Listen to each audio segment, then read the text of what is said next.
Página 155. Onceava conferencia. El trabajo del sueño. Señoras y señores, dominadas la censura onírica y la figuración simbólica, todavía no habrán vencido ustedes del todo a la desfiguración onírica, es verdad, pero estarán en condiciones de comprender la mayoría de los sueños. Para eso se servirán de las dos técnicas que se complementan entre sí. Harán evocar ocurrencias al soñante hasta que hayan penetrado desde el sustituto hasta lo genuino y, basados en el conocimiento que ustedes mismos tienen, sustituirán los símbolos por su significado. Más adelante trataremos de ciertas incertezas que de ellos surgen. Ahora podemos retomar un trabajo que en su momento intentamos con insuficientes recursos, a saber, cuando estudiamos las relaciones entre los elementos oníricos y lo genuino de ellos, y establecimos 4 de tales relaciones principales: de la parte al todo, la aproximación o alusión, la referencia simbólica y la figuración plástica de palabras. Eso mismo queremos emprender en mayor escala, comparando el contenido manifiesto del sueño en su totalidad con el sueño latente que hallamos mediante la interpretación. Espero que ustedes ya no habrán de confundirlos en lo sucesivo. Si logran esto, con probabilidad habrán avanzado más en la comprensión del sueño que la mayoría de los lectores de mi libro, La interpretación de los sueños. Permitan que se los vuelva a recordar. El trabajo que transpone el sueño latente en el manifiesto se llama trabajo del sueño, y el trabajo que progresa en la dirección contraria, el que desde el sueño manifiesto quiere alcanzar el latente, es nuestro trabajo de interpretación. El trabajo de interpretación quiere cancelar el trabajo del sueño. Los sueños de tipo infantil, que reconocimos como evidentes cumplimientos de deseo, han sido sometidos, no obstante, a una partícula de trabajo del sueño, a saber, a la transposición del modo desiderativo en el indicativo y, las más de las veces, también de los pensamientos en imágenes visuales. Aquí no hace falta interpretación alguna, sino solo deshacer estas dos transposiciones, a lo que en los otros sueños viene a sumarse todavía en calidad de trabajo del sueño, lo llamaremos desfiguración onírica. Y esta es la que hemos de hacer desaparecer mediante nuestro trabajo interpretativo. La comparación de varias interpretaciones de sueños me ha habilitado para presentarles, en exposición sintética, aquello que el trabajo del sueño hace con el material de los pensamientos oníricos latentes. Ahora bien, les ruego que no pretendan apurarse demasiado a entender esto. Es una buena pieza de descripción que debe escucharse con atención sosegada. La primera operación del trabajo onírico es la condensación. Por tal entendemos el hecho de que el sueño manifiesto tiene menos contenido que el latente y es, entonces, una suerte de traducción compendiada de éste. La condensación puede eventualmente faltar alguna vez, pero por regla general está presente y con harta frecuencia es enorme. Nunca produce el efecto contrario, es decir, no sucede que el sueño manifiesto sea más rico en su extensión y en su contenido que el latente. La condensación se produce porque 1. Ciertos elementos latentes se omiten por completo. 2. De muchos complejos del sueño latente, solo un jirón se traspasa al manifiesto. Y 3. Elementos latentes que tienen algo en común se aunan en el sueño manifiesto. Son fundidos en una unidad. Si ustedes quieren, pueden reservar con exclusividad el nombre de condensación para este último proceso. Sus efectos son particularmente fáciles de demostrar, Por los propios sueños de ustedes recordarán sin esfuerzo la condensación de personas diferentes en una sola. Una persona mixta de esa índole tiene, por ejemplo, el aspecto de A, pero está vestida como B, realiza unas acciones que recordamos de C y encima tenemos cierto saber de que es la persona D. Por medio de esta formación mixta se pone particularmente de relieve, desde luego, algo común a las 4 personas. Lo mismo que para personas, puede establecerse una formación mixta para objetos o para lugares, toda vez que se cumpla la condición de que los objetos y lugares singulares tengan en común algo que el sueño latente destaque. Eso es como una formación conceptual nueva y fugitiva, que tiene como núcleo eso común. Mediante la superposición de los individuos condensados unos con otros, nace, por regla general, una imagen no nítida, borrosa, algo parecido a varias tomas que se hicieran sobre la misma placa. Al trabajo del sueño ha de importarle mucho la producción de tales formaciones mixtas. Puede demostrarse que si al comienzo le faltan las relaciones de comunidad requeridas para formarlas, él las crea deliberadamente. Por ejemplo, escogiendo la expresión literal para un pensamiento. Ya hemos tomado conocimiento de tales condensaciones y formaciones mixtas. Cumplían un papel en la génesis de muchos casos de deslices en el habla. Acuérdense ustedes del joven que pretendía begleitigen, acontrajar a una dama. Además, hay chistes cuya técnica se basa en una condensación de esta índole. Aparte de ello, empero, cabe aseverar que este proceso es del todo insólito y extraño. La formación de las personas mixtas del sueño halla sin duda homólogos en muchas creaciones de nuestra fantasía, que componen fácilmente en una unidad ingredientes que en la experiencia no se copertenecen, como, por ejemplo, en los centauros y animales fabulosos de la mitología antigua o en los cuadros de Böcklin. En verdad, la fantasía creadora no puede inventar cosa alguna, sino sólo componer partes ajenas entre sí. Pero lo notable en el proceder del trabajo onírico es lo siguiente. El material con que el trabajo del sueño se encuentra son pensamientos, y pensamientos de los que algunos pueden ser chocantes y desagradables, pero que están formados y expresados correctamente.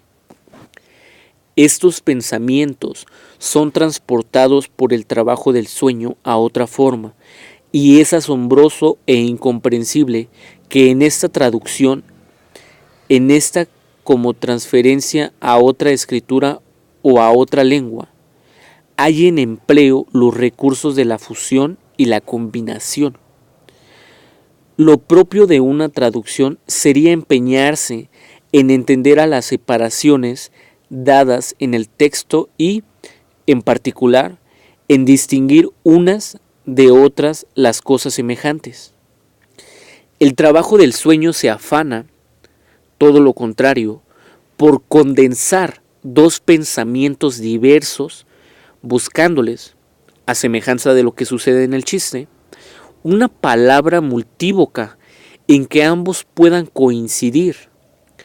No pretendamos comprender esto enseguida, pero puede cobrar importancia para nuestra aprehensión del trabajo del sueño. Aunque la condensación hace impenetrable al sueño, no se recibe la impresión de que sea un efecto de la censura onírica. Más bien, se preferiría reconducirla a factores mecánicos o económicos, pero, de cualquier modo, la censura se beneficia de ella. Las operaciones de la condensación pueden ser extraordinarias. Con su auxilio es posible a veces unificar en un sueño manifiesto dos hilaciones enteramente diversas de pensamientos latentes, de suerte que puede obtenerse una interpretación en apariencia suficiente de un sueño, cuando en verdad se omite una sobreinterpretación posible. En lo tocante a la relación entre el sueño latente y el manifiesto, la condensación trae también como consecuencia no dejar en pie ninguna relación simple entre los elementos de uno y de otro lado. Un elemento manifiesto corresponde simultáneamente a varios latentes y, a la inversa, un elemento latente puede participar en varios manifiestos, a la manera de un entrelazamiento. En la interpretación del sueño se muestra también que las ocurrencias sobre un elemento manifiesto singular no por fuerza acuden siguiendo la serie. A menudo es preciso aguardar hasta que todo el sueño esté interpretado. El trabajo del sueño procura entonces una manera muy insólita de transcripción de los pensamientos oníricos, no una traducción palabra a palabra ni signo a signo, ni tampoco una selección según una determinada regla, como si se reprodujeran solo las consonantes de una palabra y se omitieran las vocales, ni tampoco lo que podría llamarse una subrogación, Bertretum, elección de diputados, a saber que siempre se escogiera un elemento en reemplazo de otros varios, sino que es algo diverso y más complicado. La segunda operación del trabajo onírico es el desplazamiento. Por suerte, ya hemos hecho una labor previa respecto de él y sabemos que es, en un todo, obra de la censura onírica. Sus dos exteriorizaciones son: la primera, que un elemento latente no es sustituido por un componente propio, sino por algo más alejado, esto es, una alusión. Y la segunda, que el acento psíquico se traspasa de un elemento importante a otro inimportante, de modo que el sueño aparece centrado diversamente y como algo extraño.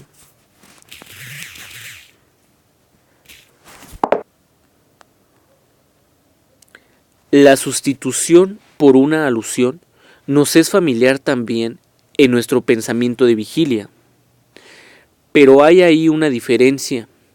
En el pensamiento de vigilia, la alusión tiene que ser fácilmente comprensible y el sustituto tiene que mantener una relación de contenido con lo genuino cuyas veces hace. También el chiste se sirve a menudo de la alusión. No obedece a la condición de la asociación de contenido y la sustituye por asociaciones extrínsecas, insólitas, como son la homofonía y la multivocidad de las palabras, entre otras. Pero retiene la condición de la comprensibilidad. El chiste no haría efecto alguno si no pudiera desandarse sin trabajo el camino que va de la alusión a lo genuino. Ahora bien, la alusión por desplazamiento empleada en el sueño se ha emancipado de ambas restricciones.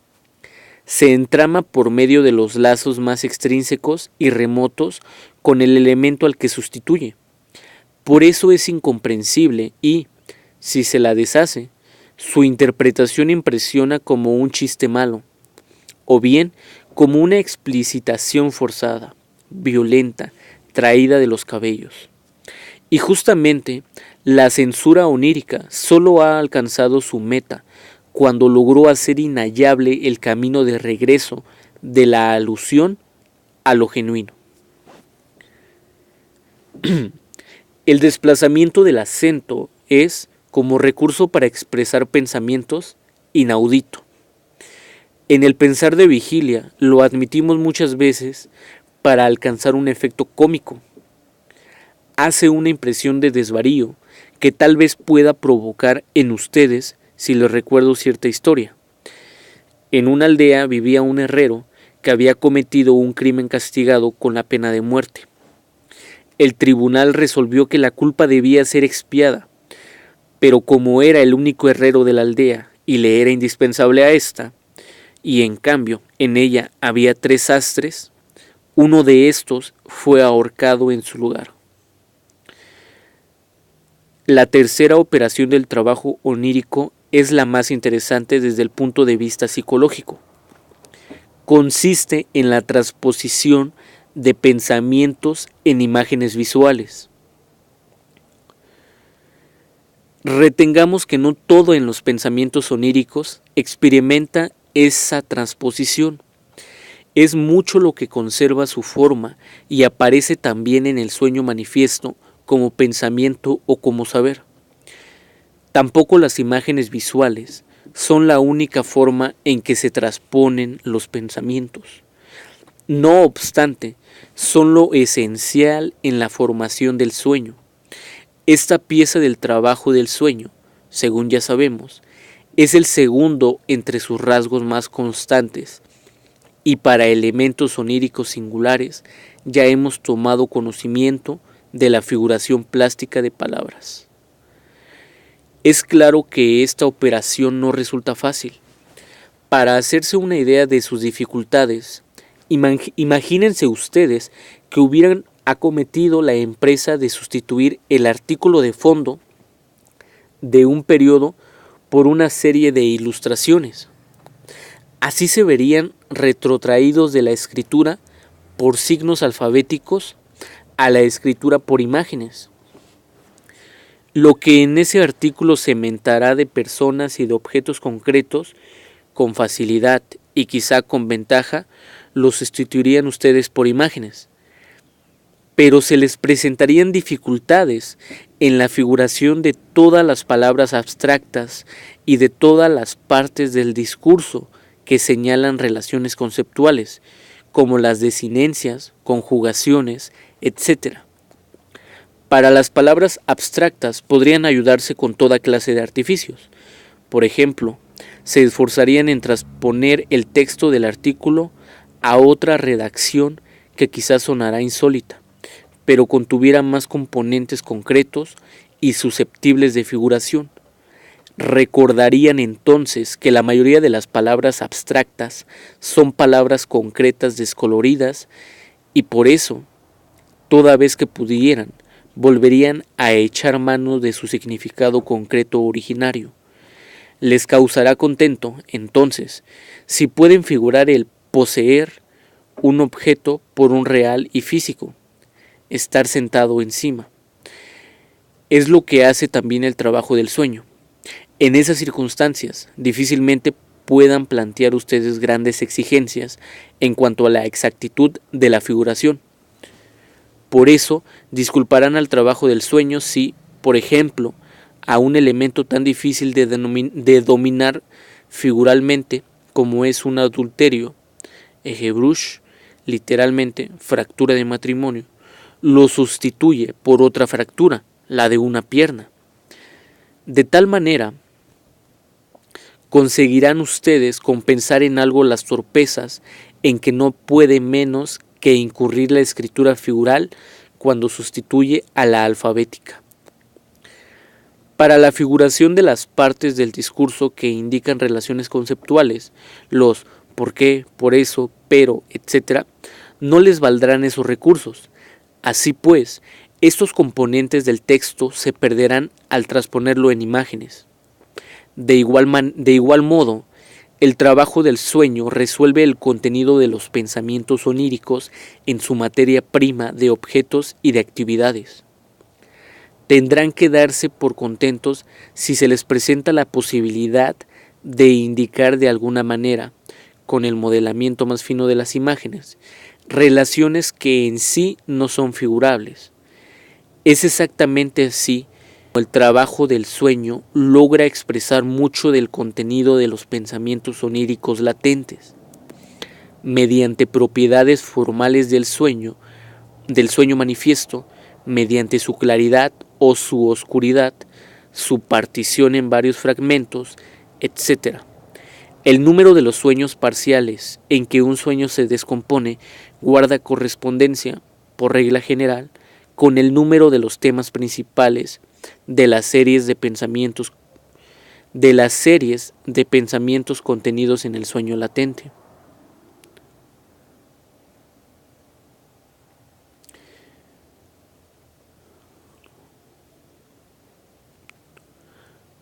Un breve sueño prólogo mantiene muchas veces con el sueño principal circunstanciado que le sigue la relación de un introito o una motivación, una proposición subordinada incluida en los pensamientos oníricos es sustituida por un cambio de escenas intercalado dentro del sueño manifiesto, etc. Por consiguiente, la forma de los sueños en modo alguno carece de importancia y por sí misma reclama interpretación. Múltiples sueños de una misma noche tienen a menudo idéntico significado y atestiguan el empeño por dominar cada vez mejor un estímulo de urgencia creciente. Y hasta en algún sueño un elemento particularmente difícil puede hallar figuración por medio de dobletes, múltiples símbolos. Merced a sucesivas comparaciones de los pensamientos oníricos con los sueños manifiestos que los sustituyen, nos enteramos de toda una serie de cosas para las cuales no estábamos preparados.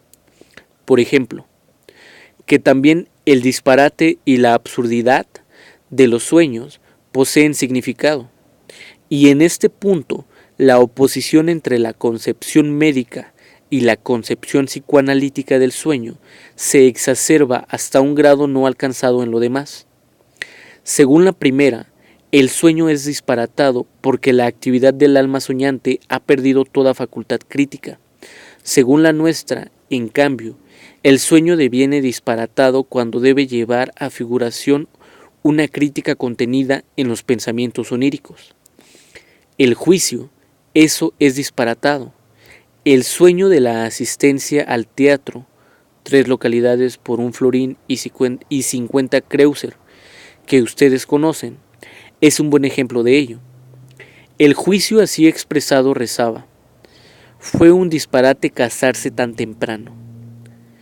De igual manera averiguamos, en el trabajo de interpretación, lo que corresponde a las dudas e incertezas que tantas veces comunican los soñantes sobre si cierto elemento apareció en el sueño, sobre si fue esto o acaso alguna otra cosa.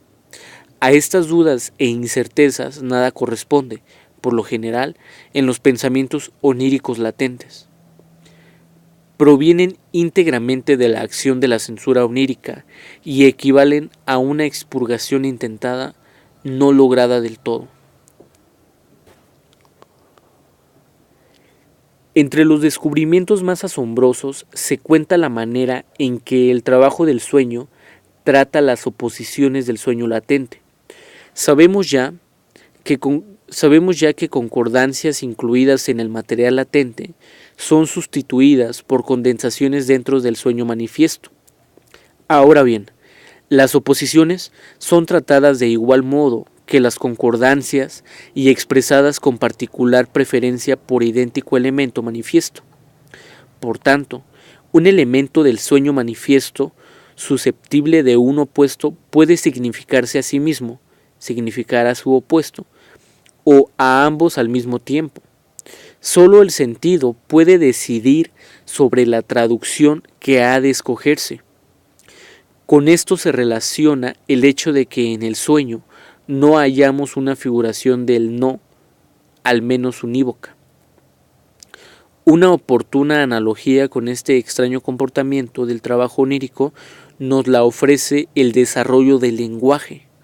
Muchos lingüistas han formulado la tesis de que en las lenguas más antiguas opuestos como fuerte, débil, claro, oscuro, grande, pequeño, se expresaban mediante la misma raíz, el sentido antitético de las palabras primordiales. Así, en la lengua del Egipto antiguo, Ken quería decir originariamente fuerte y débil. Las desinteligencias a que podía dar lugar el uso de palabras tan ambivalentes se prevenían, en el habla, mediante la entonación y los gestos concomitantes, y en la escritura, mediante la adjunción de uno de los llamados determinativos, vale decir, una imagen no destinada a ella misma a ser proferida. Ken, fuerte, se escribía, entonces, añadiendo tras los signos alfabéticos la imagen de un hombrecillo erguido, y cuando se aludía a Ken débil, seguía la imagen de un hombre acuclillado en actitud de abandono. Solo más tarde, y mediante leves modificaciones de la palabra primordial homófona, se obtuvieron dos designaciones para los opuestos en ella contenidos. Así, de Ken fuerte débil nacieron un Ken fuerte y un Can débil. No solo las lenguas más antiguas en sus desarrollos últimos, sino otras mucho más recientes, y aún lenguas que todavía hoy se hablan, habrían conservado abundantes relictos de este viejo sentido contrario. Quiero comunicarles ahora, siguiendo a K. Abel, 1884, algunos testimonios de ello. En latín tenemos palabras de esa índole, que siguen siendo ambivalentes: altus, alto, profundo, y sacer, sagrado, maldito. Como ejemplos de modificaciones de la misma raíz, menciono clamare, clamar, clam, quedo, callado, secreto, sicus seco, sucus jugo. A esto se suma el alemán estime, voz, stum, callado. Si se ponen en relación lenguas emparentadas, se obtienen abundantes ejemplos. En inglés, lock, cerrar. Alemán, Loch, agujero. Luck, hueco, laguna. Inglés, cliff, escindir. Alemán, cleaven, pegar. El inglés, without, en verdad, mit one, con, sin, se usa hoy para significar one, sin, with, además de su significado de sumación, tuvo uno de sustracción, como lo prueban las combinaciones withdraw, retirar, withhold, retener. Lo mismo el alemán vida junto con, que se vinculan a vida, contra. Aún otra peculiaridad del trabajo del sueño halla su correspondiente en el desarrollo del lenguaje. En la lengua del Egipto antiguo ocurría, como en otras lenguas posteriores, que la secuencia fonética de las palabras se invertía conservándose el mismo sentido.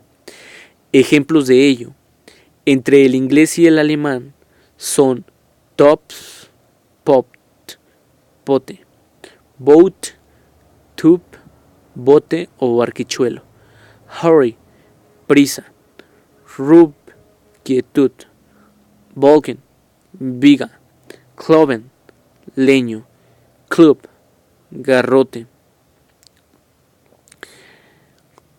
wait, aguardar, tauen, tardar. Entre el latín y el alemán, capere, packen, coger, ren, nire, riñón. Inversiones como estas, practicadas aquí respecto de una palabra sola, se producen de diversa manera por obra del trabajo del sueño. A la inversión del sentido, la sustitución por lo contrario la conocemos ya. Además, En sueños se hallan inversiones de la situación, de la relación entre dos personas, tal como en el mundo al revés. En el sueño es con harta frecuencia la liebre la que dispara sobre el cazador. Por añadidura, hay inversión en la secuencia de los hechos, de suerte que en el sueño el que precede causalmente es pospuesto al que le sigue. Ocurre entonces como en la representación de una pieza en un teatrucho de mala muerte, donde primero cae el héroe y solo después hacen desde bambalinas el disparo que lo mata. También hay sueños en que todo el orden de los elementos está invertido, de suerte que en la interpretación es preciso tomar el último como primero y el primero como último, si es que ha de conseguirse un sentido. Recuerden ustedes, además de nuestros estudios sobre el simbolismo onírico, que entrar o caer en el agua significa lo mismo que salir de ella, a saber, parir o ser parido, y que subir por una escalera o una escala es lo mismo que descender por ella. Son notorias las ventajas que la desfiguración onírica puede extraer de esa libertad en la figuración. A estos rasgos del trabajo del sueño se los puede llamar arcaicos. Se aplican por igual a los antiguos sistemas de expresión, tanto lenguas como escrituras, y acarrean las mismas dificultades a las que habremos de referirnos luego en un contexto crítico. Agreguemos algunos otros puntos de vista. En el trabajo del sueño es cuestión, evidentemente, de transponer a imágenes sensibles, la mayoría de las veces de naturaleza visual, los pensamientos latentes vertidos en palabras. Ahora bien, nuestros pensamientos proceden de imágenes sensoriales de esa índole. Su material primero y sus etapas previas fueron impresiones sensoriales. Mejor dicho, las imágenes mnémicas de estas. Solo más tarde se las conectó con palabras y éstas, después, se ligaron en pensamientos. Por consiguiente, el trabajo del sueño aplica a los pensamientos un tratamiento regresivo. Les hace revertir su evolución y en el curso de esta regresión tiene que dejarse de lado todo lo que se sobreañadió como conquista nueva en el desarrollo progresivo desde las imágenes mnémicas hasta los pensamientos. Ese sería, pues, el trabajo del sueño. Visto los procesos de que hemos tomado conocimiento en él, el interés por el sueño manifiesto tendría que disminuir mucho, pero consagraré todavía algunas observaciones a este último, que por cierto es el único que conocemos directamente. Como es natural, el sueño manifiesto pierde importancia para nosotros. No puede menos que parecernos indiferente que esté bien compuesto o se resuelva en una serie de imágenes aisladas, inconexas. Aun si tiene una exterioridad en apariencia provista de sentido, bien sabemos que ella puede haber nacido por obra de la disfiguración onírica y quizá mantenga con el contenido interior del sueño tan escasa relación orgánica como la fachada de una iglesia italiana con su estructura y sus cimientos. Otras veces, hasta esta fachada del sueño tiene su significado, por cuanto reproduce, poco o nada desfigurado, un importante ingrediente de los pensamientos oníricos latentes. Pero no podemos saberlo antes de someter el sueño a la interpretación y de forma en íntima relación. Ello puede contener la valiosa advertencia de que es lícito lo correspondiente a estos elementos en el sueño, o otras veces comparable a un trozo de mármol brecha. Por otra parte, no es lícito y somnificado sueño y que se incluyeron en los pensamientos latentes como material o como incitador del sueño, de los latentes, y se diga de aquel algo que sólo puede ser válido con largueza los empeños psicoanalíticos. Por los paralelismos, apenas el alcance más vasto de estas intuiciones, si les digo que los mecanismos de la formación del sueño son paradigmáticos respecto del modo en que se generan los síntomas neuróticos.